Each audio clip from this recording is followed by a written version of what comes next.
Well, hello everybody, this is your friendly neighborhood Warlock Kadash, and we are back to Dream Daddy!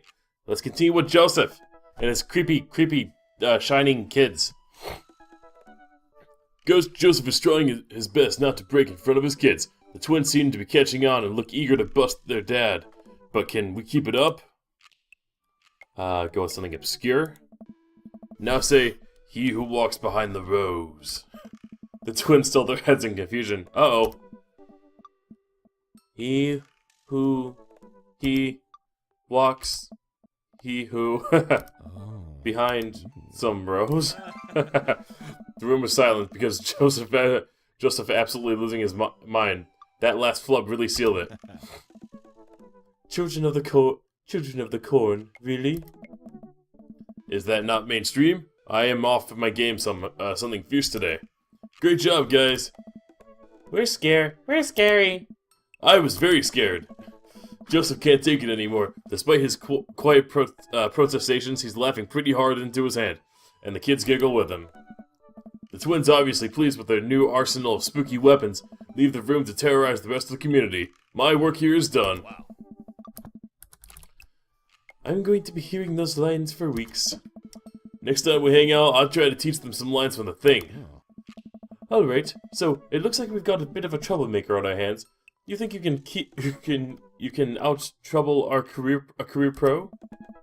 I don't know about the What? I'm suddenly interrupted by a loud crash from the kitchen. What now? That doesn't sound good. Christy? No one responds. Joseph furrows his body and motions for me to stay where I am. Wait a minute here. Joseph runs into the kitchen. I remember this with Amanda. Half of fatherhood is trying to keep your kids from finding creative ways to kill themselves. He's got 4. Talk about worry. I take a seat on a surprisingly pristine couch and twiddle my thumbs. Okay, so this isn't on any of the this isn't anything. So let's examine the kitchen table. There's a couple of cool knickknacks on the coffee table in front of me. Hey, a cross! Hey, another cross! That one looks a little different. And a third cross? Unified design aesthetic. More smart choices. There's also a brass thing here. It looks like something a sailor would use to navigate with. I think they're called sextants? Heh, sex. Examine floor. Well, you have this many kids, and things are bound to end up on the floor, no matter how hard you try to keep it clean. I spot a terrifying cloth doll that appears to have both arms pulled off several times. It's been stitched back together a lot. The tag says, C+C, of course. I set that down and spot the houseplant. Hey, little guy. Keep being you, tiny houseplant. I spot one last thing on the floor next to the houseplant. It's a silver necklace. Well, this looks expensive for something usually tossed on the floor. If there's a story here, it's none of my business. Examine the bookshelf. It's a pretty sturdy wooden shelf. It looks handmade. Did Joseph build this? There's a big stack of what looks like travel magazines. Hyenas of Serengeti. The underwater mysteries of the Antarctic, and on and on. Seems like Joseph really loves a good adventure, unless this is Mary's thing. Who knows? Next to them, a couple of different Bibles. Looks like he's covering all the Bible bases. King James, New American Standard, the Bible for teens. He's a cool youth minister. He's a cool youth minister, after all. On a higher shelf, there's a bunch of old romance novels. Judging by the wine stains, these must be Mary's. The newest one looks like Hot Body Johnson, Sex Detective. Heh. The 8th installment in... Wait, this is a series? It's been a while. I guess I should go into the kitchen and see what's up. I walk into the kitchen and find Joseph holding Christine in one arm. She seems a lot calmer than she was a minute ago. I raise an eyebrow at Joseph. The twins are a lot more manageable when they're separated. Where's Christian? He ran off. Christy dips a spoon into the brownie batter and gives it a taste. Dad, it's too sweet. You're too sweet. No, I'm not. You're so sweet we might have to water you down with spiders. No, not spiders! Joseph begins tickling Christine with his free hand. Between the laughing and squirming, I don't know how he got a hold of her, but that girl is locked in place. The man is a professional child wrangler. Christy fixes me with her best puppy dog eyes. Save me from the spiders! Spoon duel the Spider King. I grab a wooden spoon and point it at Joseph's direction. Unhand her, foul beast! Okay, Ooflord the Valiant, let's see what you've got. You may have defeated me at the Tarantula Bridge, but I have the upper hand. Joseph gently puts Christine down behind him. Have you come to squash me, knight, or have you merely fallen into my web? I'm no mere fly, Spider King. Now on guard! For a minute or so, Joseph and I mock duel with the dumbest-looking spoons in the room. Eventually, I strike a killing blow in the invisible heart between his arm and his body, and Joseph recoils in horror. Blessed, I am defeated. You can never best me, Spider King, for I have the power of... I sneak a taste of the brownie batter. The magic... Oh man, that is way too sweet. Christy begins jumping up and down excitedly. My hero! Christy hugs my leg before making a surprisingly fast exit. Hey, wait! Don't you want to bake brownies with us? Christy hesitates and then shakes her head no again. Sparkle Pony! Sparkle Pony? Joseph looks confused. You don't want to bake with Dad, no? You want to play with Sparkle Pony? Yes. Okay, go. Before Joseph can even finish his sentence, Christy is out of the door and down the hallway. Ed. Joseph sighs deeply as he stares into the chocolate batter. He tastes it again, face twisting. And that is still way too sweet. What made that crash? Egg beaters on the linoleum floor. It's my new technique. Single. Haven't thought of a B-side. Now we're both looking at the brownie batter, and it's got a sickly sheen of sugar and chocolate candies throughout. And I have a feeling Christy had something to do with it. We need a fresh start. Oh, yeah, like I said, I'm not a really baker, but... Don't even sweat it. The bag came with instructions and what mysteriously vanished along with my daughter, so we'll probably be fine. Probably. Yeah, probably. He certainly looks confident. Alright, Ooflard, you've baked a cake from a box before once. How hard could this be? Now grab a spoon and get ready to rock. Mario Batali, save me. Joseph and I set to work, cracking the eggs and mixing the things and pouring the things according to how we assumed the back of the box would tell us to. Things go according to plan, and soon enough we have a solid batch of brownies. Phew! Wait, Joseph has a little dot of batter on his nose. Wow, Ooflard, way to use those dad skills. I bet you've baked a few box mixes in your time. His nose. Joseph? Oh. All we have to do is bring these to the bake sale and Viola! Duty done. Now help me find Christine. Keep your eyes out for a pony that sparkles. Joseph, hold still. What? Thumb in position. And... got it! Joseph's eyes go wide as I gently wipe chocolate off his nose. Is he blushing? Thanks. No problem. In less than a second, I've licked the batter off my finger. It's really good batter. We should find Christy. Yes, we should. Do that, Ooflard. Ooh, I made him all hot for us. Joseph quickly composes himself. Alright, she can't be far. You take the delta position and I'll watch your 6. Do you even know what that means? Alpha Tangle Sparkle Roger. Joseph starts making his way down the hall and calls me back. Take the brownies and the rest of the stuff I baked early today while I get Christy. We'll meet you out by the car. Oh. Joseph and Christy and I arrive at the church parking lot to find fold-out tables and pop-up tents already set up. Looks like the bake sale is already in full swing. Wow, this place is packed. Is this packed? There are a few people milling about. Just must be a value pack. Oh. If you can count a city population on your fingers and toes, this counts as packed. Point. Christy rockets out of the car and into the lot. Is she running on jet fuel? I want to sell brownies! Okay, let's set it. I want to see Mom! She's down by the other row of tables helping out with another group. Want to go over there and tell her I said hi? Mom! Christy zips off immediately. Joseph seems unconcerned. Does she always run that fast? Yeah, I can only catch her in half... and I can only catch her half the time. These knees aren't what they used to be. I remember when Amanda was her age. I couldn't get her to sit still for 5 seconds. Yep, great age to deal with. While Christy's gone, Joseph and I arrange all the baked goods on the table and settle in. So, are we allowed to eat any of our own goods? Look, if I don't say something, I don't say nothing. The man upstairs has strong feelings about snitches. Does he actually? Joseph shrugs. He eats a brownie. It looks like some of the other stalls are selling drinks, little handmade crafts, and other sweets. Whoa! Someone brought a soft-serve ice cream machine. I gestured to it. How are we supposed to compete with that? Please, this isn't my first time to the rodeo. The bake sale rodeo. There's actually no rodeo here. It's just a bake sale. I think you and I can put together can make one convincing argument for these brownies, don't you? Oh yeah. We high five. If you bake it, they will come.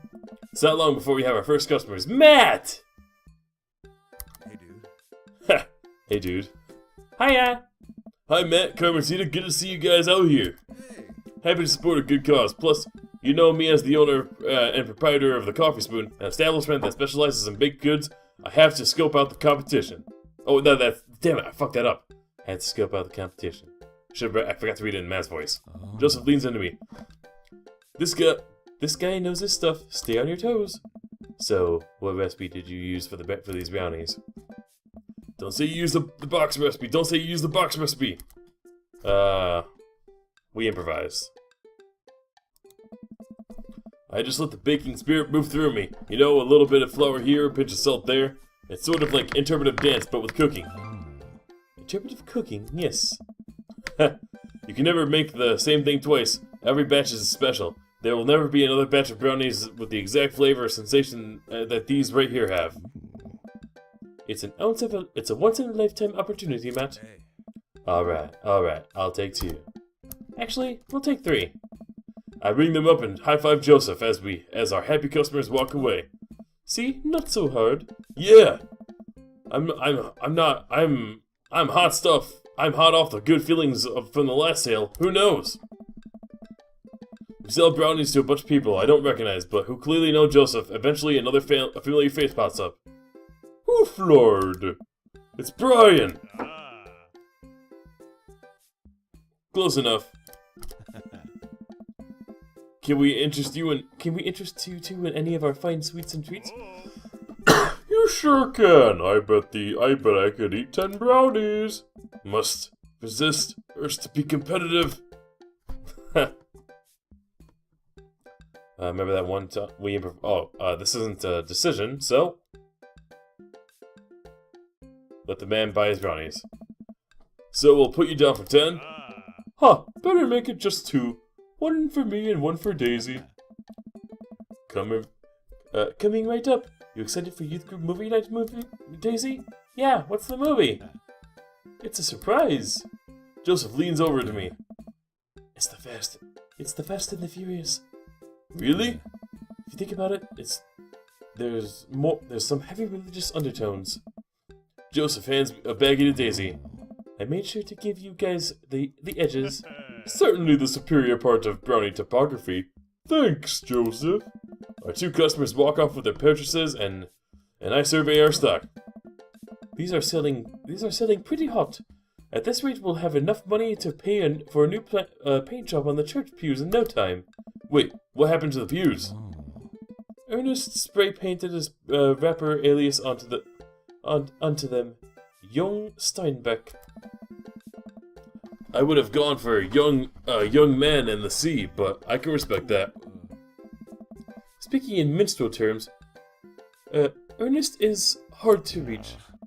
In father terms, Ernest is kind of a turd. Ha! Being a cool youth minister seems like a lot of work. It is, but it's worth it. Although, sometimes I wish... Never mind. What? It's kind of silly, but... Do you ever wish that you could just drop everything and go lounge around the beach somewhere in the tropics? Drink fruity blended beverages, fall asleep on a hammock?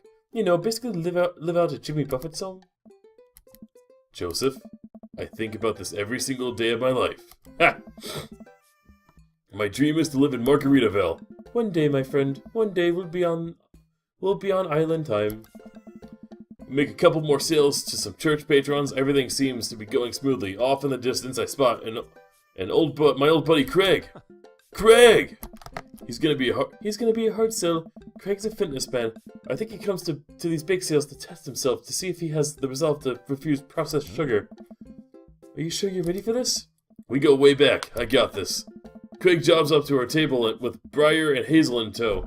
They're each finishing an ice cream cone, so it's unlikely we're gonna sell them on brownies. Probably won't be able to sell to the baby. She's impossible to read. I love the way the twins look. It all comes down to Craig. Hey Rose. Hi, Uncle Joseph. Hi, Uncle Joseph. Hi, Amanda's dad. Would you be interested in one of our delicious homemade brownies?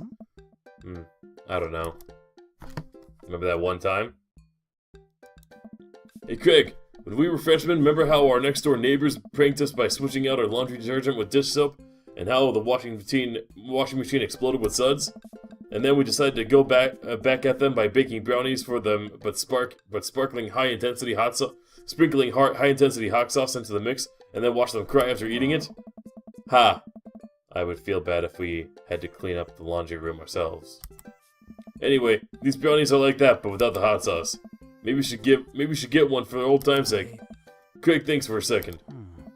Well, the girls just won a game. You know what? We'll take one for each of us. Even River? I'll eat hers. You've got yourself a deal. Day winds down and we're pretty much out of items to sell. Everyone starts packing up. Christy eventually comes back and immediately falls asleep in Joseph's folding chair. Box mix, eh? Huh? Mary saunters up to us. She looked like she'd rather be anywhere else than here. Oh, hi honey. Yep, they're selling like hotcakes. Which is, actually, they're just brownies. Cute.